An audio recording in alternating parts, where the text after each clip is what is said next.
Yo, what is good, my fellow deadheads? Your overlord has returned with yet another JJK Fans and Parade video. Please do bear with me. I did just wake up. I'm actually doing this right before my live stream just so I can, kind of get the cobwebs out, get the hamsters on the wheel, if you know what I'm saying. Try to wake myself up a little bit before the live stream, get my energy right. But I already have this video like preloaded up, pre-planned and everything. We are going to be doing a tier list today, talking about all of the red units in the game right now, even up to the Japanese version of the game, so that we can, honestly, this is just kind of like this is like not the end of the year. We still have like 2 more months, 3.5 months until the first anniversary of the Sync celebration. So I'm just thinking that it's kind of interesting what the state of the game is looking like character wise right now. So I just thought I'd come together and just make a tier list out of all the red units that have been most useful to me this year. And also just from what I've seen looking up a lot of content, like what has possibly been the most useful characters to other people this year as well. If you guys do like these tier list videos, then you definitely can go down below. You can hit the like button, you can hit the subscribe, hit the notification bell, and you can also comment down below and let me know what you want to know. But we're gonna go ahead and get to our tier list. Now guys, I do have all of the red characters in the game right here, but obviously all of them are not making the list because there are more than 10 red characters. But I do have a few honorable mentions that I just want to go ahead and throw on the list and just kind of briefly talk about each one of them, but I'm not gonna go as far as to look over their like character detail page. I'm just gonna oh wait, isn't that so funny whenever your entire tier list isn't there? But yes, I do have some honorable mentions that I'm going to be adding on to the list here. So let's go ahead and kick it off. First honorable mention, and the honorable mentions are placed in no specific order. Like there is no, it doesn't really matter what order it is in for the honorable mentions, because either way you didn't make it into the top 10 of the actual list. You were just kind of like, nice consideration, but not really. Yuta is the first honorable mention because maybe I should zoom this in just a little bit more. Yuta is the first honorable mention because he is really good in the first little stretch of the game, kind of like Blue Gojo is, but he does fall off very hard later on in the game. His heals are cool, the 3 heals that he gets until he just, as long as he has over 10 cursed energy and as long as your allies are below a certain HP threshold. But it really does suck that he doesn't heal himself with that as well. Yuta getting an SP buff, I would really like to see him heal himself as well with his healing. I think that alone would be a very big improvement for him. Obviously, extra stats, extra damage would always be good, but just him being able to heal himself would make him so much better. And honestly, if he could heal himself right now, he probably would have placed like relatively high on the list. I mean, relative to honorable mentions, I guess, right? But Yuta is honorable mention number 1. Honorable mention number 2 is going to be Red Panda. Red Panda actually did improve a great deal after his SP buff, but I do not feel like this game really favors tanks all too much. So I feel like maybe a few more updates are going to need to come out, a few more changes are going to need to be made before tanks really are cemented in their spot. But Panda is a really good tank. I just think that every other character that I put on the list is just a lot more useful for the playstyle of this game rather than Panda. Next honorable mention, we got a lot for Red. Next honorable mention is Red Miwa, because everybody tells me, or not everybody, but a lot of people have told me that like they do these Red Miwa comps where they use her counter to get nutty damage out, and it seems like it works with any Miwa, to be honest, but like I've never personally tried it out. I have never personally benefited off of Miwa's counters to beat any sort of contents, events, or anything like that. So I'm not saying that the Miwa style does not work. I'm just saying obviously there are better units that you can use to do things a little bit quicker, a little bit more efficiently probably. So Miwa has never really been a real concern for me. Next honorable mention is going to be Hanami. Hanami is very good, but Hanami is like a character that you use for stalls if you don't have the actual teams to not in the same sense as Miwa, but still Hanami is one of those kind of characters where if you don't have the actual characters that you need to have to beat the event, then you're kind of like just stuck on that as a option, right? But realistically, Hanami runs are super long and super brain dead and super not fun. So I will put Hanami in the honorable mention tier this time around, even though I do think that she is a really good unit. And then the last honorable mention that I have is Mei Mei, because Mei Mei is a mommy. No, I'm kidding. I have Mei Mei because she is actually a pretty good damage dealer, but she's not the best damage dealer, and quite literally that's about it. Like, there are other better damage dealing options left over in this list of characters down below. But now that we have gone over all of our honorable mentions, we can finally kick off the list. So guys, for number 10, I do have this man, Red Yuji. So Red Yuji, I had made a point in an older video talking about how I truly do believe that characters that use taijutsu versus jujutsu, I really do think that they just hit way freaking harder, because there's so many different people in JJK who have curse techniques that not having a curse technique, not having jujutsu at all at your disposal is such an oddity. But like it's almost like anti-magic from Black Clover, except for multiple different people actually can be born in that like circumstance, born in that case. Yuji was not born inept with cursed energy, but he just does not use cursed energy like properly. So even though his attacks have cursed energy on them, because you have to have cursed energy to Black Flash, right? I don't think Maki can do a Black Flash, correct? I think you do have to have some access to cursed energy. I think you have to have some perception of cursed energy to be able to do a Black Flash, right? I just think that they make taijutsu characters hit harder, and that's really the reason why I think this Yuji is so incredible. I didn't pull up each one of these characters' wiki pages to just give you the entire rundown of all of their skills. We've done that a million times in a million different videos. This Yuji just does a lot of damage. He hits really hard. He increases his stats with his buffs of, critical rate, break damage for all allies. And honestly, I never realized that was for all allies. I never really used his buff for real. I mainly use this because it fills his ultimate gauge, but this is really good too, because this stacks 3 turns 2 times, so maybe it only stacks twice instead of 3 turns. But nonetheless, this Yuji also does not have an SP buff at all yet, so like this Yuji is only going to get better from this point. And not to mention SP system is about to add a second layer, so what is that even going to look like? We do not even know yet. But this Yuji certainly snags number 10 because he pretty much, I don't have Toji. If I can't do a run with Toji because I don't have him, then I'm usually swapping in Yuji first to give you an idea of like how good Yuji is, how useful Yuji is. But we're gonna go ahead and go on to number 9 now. At number 9, we got, and this is gonna sound really, really crazy, but I'm gonna put Ready Namaki at number 9. So I know that Ready Namaki is a solid, he has like good debuffs, right? And he has debuffs for if it makes the enemy take extra damage from red enemies, I believe. He has not continuous damage, but he has a cursed speech kind of like stacking mechanic, where his cursed speech can deal damage based on how many stacks of, the more cursed speech counts the enemy has, the greater the damage. Yes, so he has a weird stack this and then load off a lot of damage, with this kind of mechanic. Let's see, increases the selected enemy's taijutsu and jujutsu damage received by 40% for 2 turns for red type attacks. Yep, exactly. So he is a red debuffer,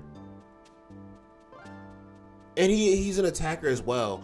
And I've heard he's really good. I do not personally have him, but I am not going to be so small-minded to think that because I've never used him that he's actually not good. I know that he is actually pretty good. But he only makes number 9 on this list because of my inexperience with him. He does seem pretty good though, from the way that his like little, anybody with like a kind of like unique thing built into their skills is usually somewhat interesting. They can do a pretty good job at whatever you need them to do. He has a pretty solid like self-heal as well on his skills whenever he loses HP from using his skills, so can never hate on that. Just a really good Inamaki altogether. Yeah, he gets number 9. We're gonna move on to number 8. The characters that like I said, have no experience with, I'm really not gonna have much to say. Only if I've watched like a million videos on them, and maybe even did use them on an account at some point in some capacity. But this Red Inumaki I have never used, but even still, I think he's pretty good. Next up for number 8, we have Mai Zenin. The reason why I have Mai at number 8 is because people were telling me that she is like a pseudo kind of like DE Gojo. So I imagine that she has a really good debuff is what that means, but also that it just takes a lot longer to set up, whereas Gojo has something where you can just build towards it and then just drop the craziest debuff in one big turn. I imagine that she is just going to be a, let's see, increases the selected enemy's damage received by 80% for 2 turns, increases the follow-up attack rate by 100% for 2 turns. So I'm pretty sure Gojo's debuff all around is going to be way better, but also she does have the follow-up attacks as well, so that is very good, making the enemy take a lot of extra damage. She actually has another skill in here that makes people take extra damage as well, increase all enemies damage received by 30%. Yeah, no, really good debuffer actually. I don't have her at all though, so very unfortunate. I wasn't too upset that I didn't get her. Mai is not my favorite character, but I do know she is very good, so I do understand what I am missing out on for sure. But I have DE Gojo, so I'm not too upset about it. But yeah, she's like a pseudo DE Gojo I had heard, so I'm just gonna go ahead and give her the number 8 spot, and then we're gonna keep it pushing.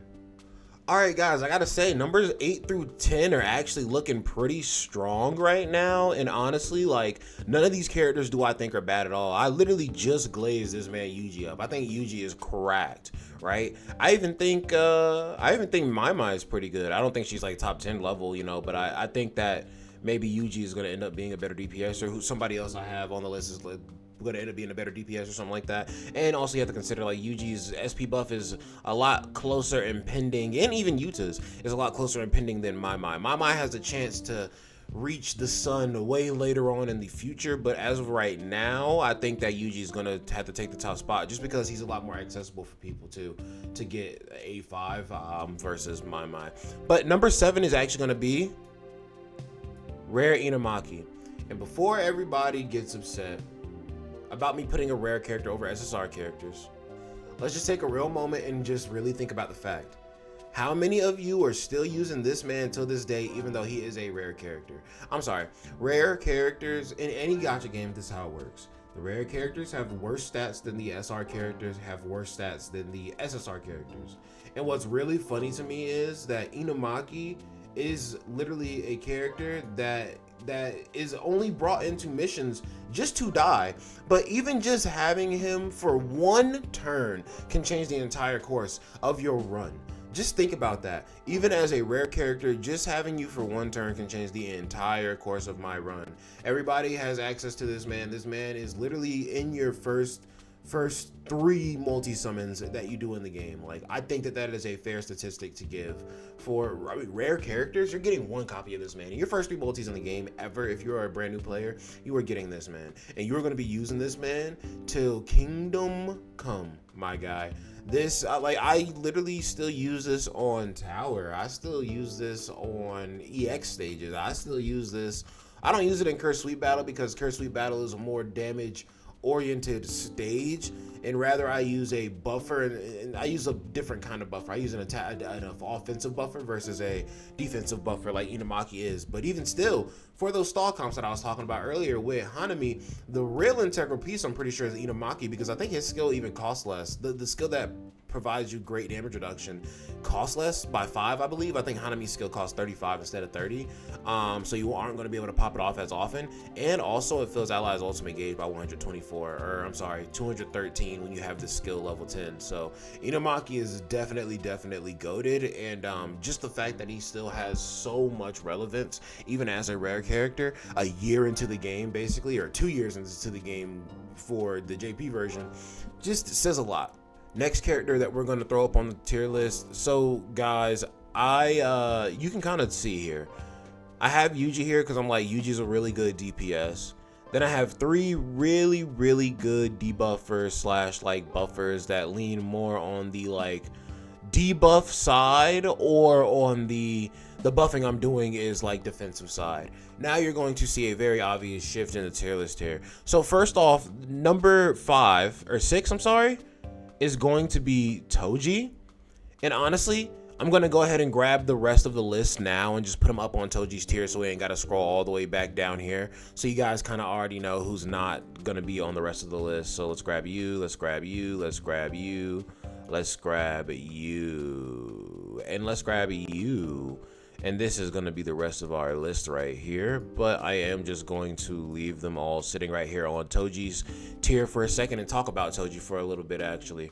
Toji is one of those characters who is not in my account right now, but I did actually have the pleasure of using him, and man, what a time, what an experience using this man. This is another character who is pretty close to an SP buff as well, or I say pretty close. I feel like he is just in pretty close contention for an SP buff just because he is an SSR character, obviously, but he's a standard banner character nonetheless. That even though it is a recent change on the global version and even somewhat of a recent change on the JP version, he still is a standard banner character, and he's been out for a very long time in the game. Even for the global version now, he's been out for a pretty long while, I would say. So he's basically been out for like half a year at this point. And obviously they don't care about how fast they bring these characters back on the global version. So he is nothing special. He is not going to get the treatment of like, oh, he's too special, we can't do anything for, like, no, they can SP buff him if they want to. Also, I'm pretty sure he has buff strip. Where is it? He has a debuff built into his basic skill, which is solid. Even though it's a whatever debuff, hey bro, it's still a debuff on a free skill that costs no energy at all. Has no countdown. No, not countdown. Cooldown. Let's see. The skill nullifies any damage reduced received effect. So that's really good. Let's see, it removes attack nullification. It removes one buff from the enemy. Like, the buff strip goes insane on this man. This man removes buffs on some form of buff on every single skill. And he also is a taijutsu unit, so he just hits extremely freaking hard. You still see this man riddle all across YouTube and all the guides in the world for how to beat these stages if you need to use a red team at all. And like I said, you can probably use red UG, but red UG is not going to be as effective as Toji, just because Toji has a bunch of buff strip. So that man rightfully earned his spot at number 6. So now we are in the top 5 of the list. So number 5 in the list is actually going to be Red Nobara. So Red Nobara, when she first came out, 1, I just thought she looked really cool. 2, I thought she functioned like really cool.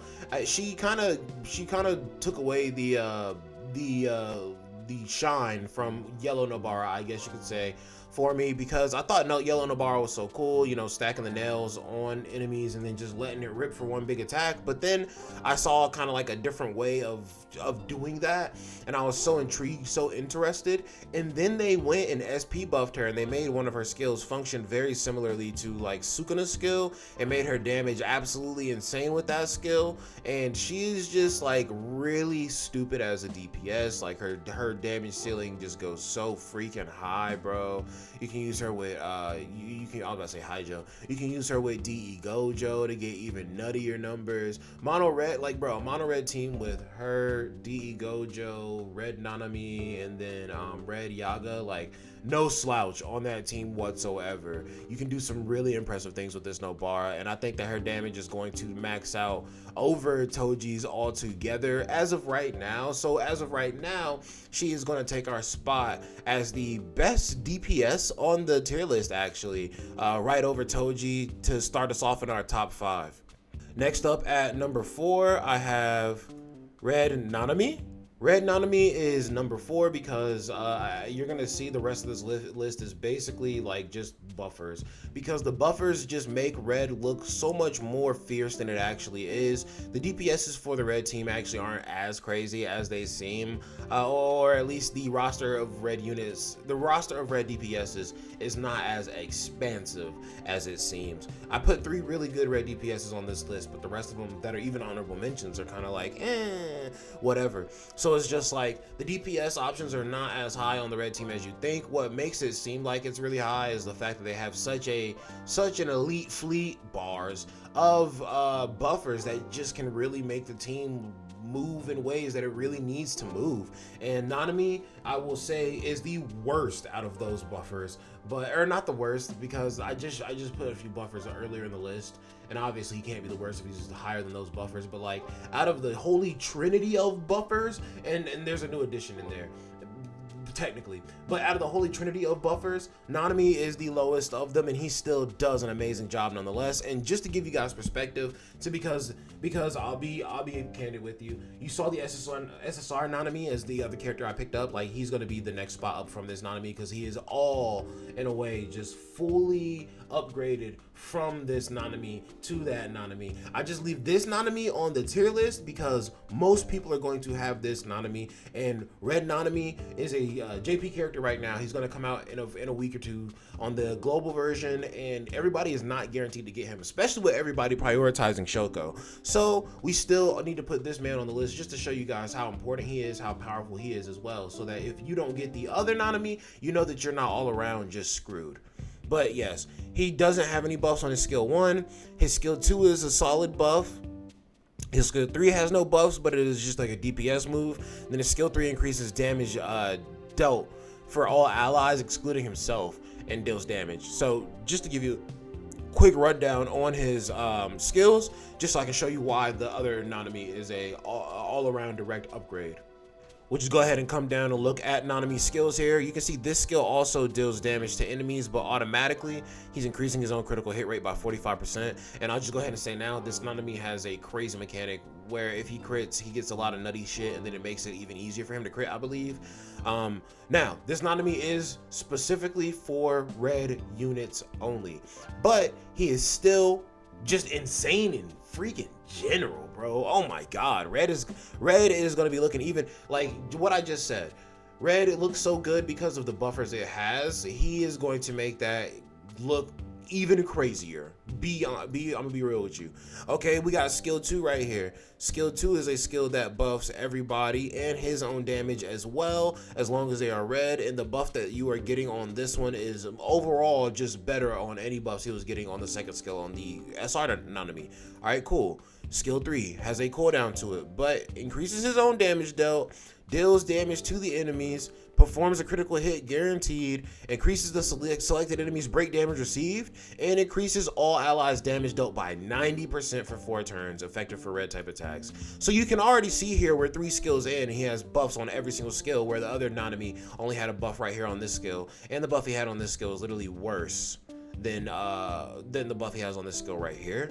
And then his ultimate literally increases red damage received, literally increases all red allies attack, just increasing red allies damage everywhere in his freaking kit, man. He's just absolutely insane, an absolute menace. So he's gonna take the spot right over Nanami. And honestly, I'll be real with you, if you wanted to interchange these two, because the SR Nanami can be used with any team, but he has way less buffing options, versus this one only being usable with red really, but he has way more buffing options. I can see these two being interchanged, swapped around and everything, and that doesn't really matter to me. I'd say that I would just say that these two are kind of like dancing together in this range right here of number 3 and 4 for red units. Damn, how does that look? How does that look if I do this? I feel like this doesn't actually look as bad, just because this Nanami is a lot newer, and yes, his buffs are way better than this one, but this one is probably just gonna hold a lot more sentiment in people's like hearts. I'm still gonna do. I'll keep it like this, just because he's for red and he's for anybody. I'll keep it exactly this way. All right, it was very obvious what the rest of the list was going to be, so we're gonna talk about number 2 right here. So Yaga is an absolute freaking menace, man. Skill 1 does not matter. It's this buff skill right here that just does so much for you. Just one of the freest buffs in the game. Gives you 45.8% to Jujutsu and Taijutsu for 4 turns, and that can just stack on top of each other. And you can get, as long as Yaga is like in the front line of your entire team, you can actually get this stacked up to all 4 times on specific turns, right? So this just does so much for your team, bro. Like, you just see your damage jump exponentially every single freaking turn with this skill right here. There were people literally saying like, damn, I gotta re-roll like day one of the game being out on global just because they didn't have Yaga, right? They got the Gojo, they got whatever SSRs they wanted, but they didn't have Yaga, and they're like, yo, I'm re-rolling, I'm resetting this shit, bro. This skill doesn't get used as much, but it is still a debuff. I do respect it. Even though nobody's using this, it still has utility in being a debuff. And Yaga's ultimate is actually a debuff as well. So even though it doesn't do that much damage, it does certainly help. It does certainly help get the extra damage out in the long run because it is a debuff. But yeah, Yaga, very easy character to acquire. He is an SR character, but even still, you can get shafted on him for the first few days of your account. For sure. I'm pretty sure that this account, I'm pretty sure my main account didn't have Yaga for the first like few days that I was actually on it. But once you get him, man, like you can really feel the power difference in your account, because when you start out, you realize very quickly that this game is really just get 1 or 2 DPSs like built out for your team. Or obviously you want to get as many DPSs worked on as you can, because you got to interchange them and use different forms of damage. But get your supports worked on and they will last you forever. Get your DPSs worked on because they have to constantly be cycled out and switched out. But like, get your supports worked on because they're going to be the tools that you use to consistently be able to switch out all of your DPSs. And then very, very obvious who number 1 was going to be. We have Infinite Void Gojo, or Domain Expansion, within Infinity Satoru Gojo. I mean, what is there not to say, bro? He is absolutely incredible. He has really solid damage. He is an attacker unit, even though everybody uses him for his debuffing, really. This skill is actually slept on for this reason right here. Decreases all enemies' damage dealt by 25%. Does actually give your team a little bit more survivability, and it is an AoE skill as well. So nobody actually, or everybody actually gets hit by this and affected by this debuff, which is really good. And what's really funny is, I was talking about how we could have like a domain battle type of game mode, and I was saying like, okay, what if we fight Gojo and the blue gives you a debuff? And funny enough, Jujutsu Hanten. Oh, I'm sorry, it was so much easier to say in Japanese. Literally blue right here, and it's literally debuffing enemies. So they're already on the same wavelength. They already understand what I was trying to put down for real. He does really good damage with this skill as well, but you never really use this skill that much. But if you do use this skill, you do give yourself a Jujutsu stat stack for 3 turns. People just never really worry about it though, because you're usually always just trying to get up to his domain, which the effect of his domain is inflicts all enemies with infinite void stun, which is like indefinite for at least 1 turn, even on enemies who are immune to debuffs. Inflicts all enemies with infinite void status for 4 turns, decreases all enemies ultimate skill count by 1, prevents all enemies from increasing their ultimate skill count for 4 turns, increases all enemies damage received by 49.6% for 4 turns. Oh, I'm sorry. By 100% for 4 turns, depending on how high urgent business count is when the skill is activated. Additionally, increase all enemies damage received by up to 200%. Maximum increase at a count of 6, minimum of 25%, increase at a count of 1. Cancels out other domain expansions, activates cancel restriction status, and gives him an extra turn to be in the battle. So yeah, Gojo is just absolutely freaking nuts. Like, I don't even gotta go over the rest of his stuff. Like, everybody knows how domain expansion Gojo works, and y'all knew he was gonna be number 1 on this list, for real. But if you guys did enjoy the list, then you can definitely go down below and you can leave a like on the list, and you can subscribe and hit the notification bell, and you can also comment down below and let me know what you want to know. But remember, the dead man does love you, and let me know down below what you think of my tier list, what you think about all the character placements. I will post on Twitter for sure for you. But that is going to be it for today's video. Peace out, Magic Knights.